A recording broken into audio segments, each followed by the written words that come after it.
Doctor Yunus প্রমাণ করেছেন আপনার দল হচ্ছে এনসিপি। হরহর করে বেডরুমে ডক্টর ইউনূসের হরহর করে ঢুকে গেল। স্বচ্ছতার জন্য, গ্রহণযোগ্যতার জন্য নির্বাচন খুব জরুরি। কিছু পাগলের কিছু উদয় হয়েছে, মিটিং করছে ডক্টর ইউনূসকে 5 বছর, 10 বছর, 100 বছর বাঁচবে।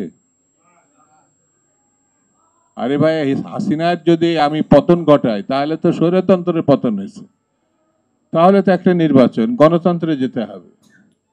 এখন নির্বাচনের কথা বলাই যেন মনে হচ্ছে যেন একটা অপরাধ। আপনি নির্বাচনে কথা বলতে পারবেন না, সবকিছু বলতে পারবেন। স্পষ্ট করে কালকে বিএনপির প্রতিনিধি দল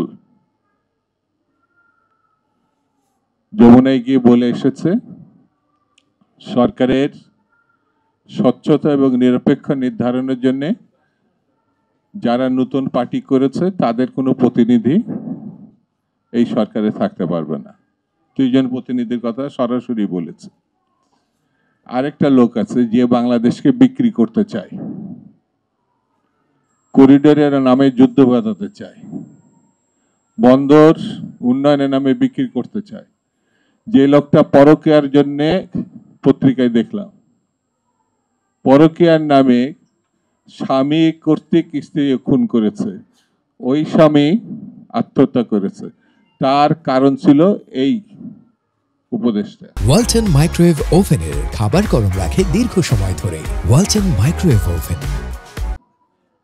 খলিলুর রহমান সে বিদেশে পালাইছে 30 বছর আগে।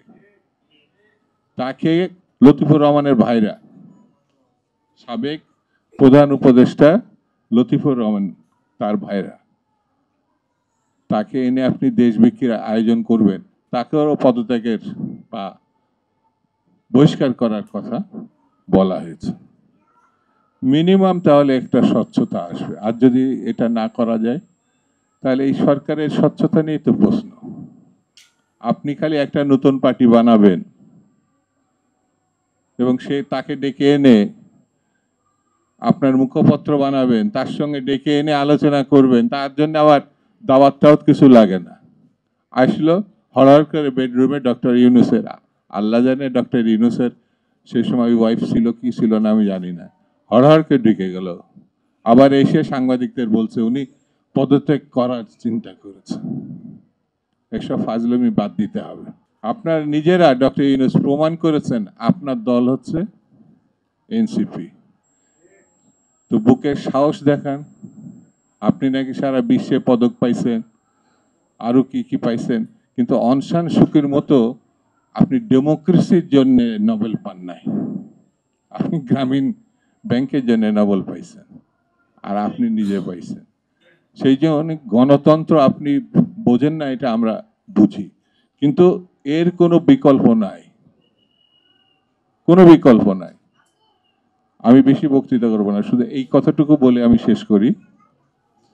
আপনি যদি 2 জন একটি দলের প্রতিনিধি বাদ না দেন, আর যে দেশ বিক্রি করতে চায় তাকে বাদ না দেন, তাহলে আমরা ধরে নিব আপনি একটি দলীয় সরকারের প্রধান।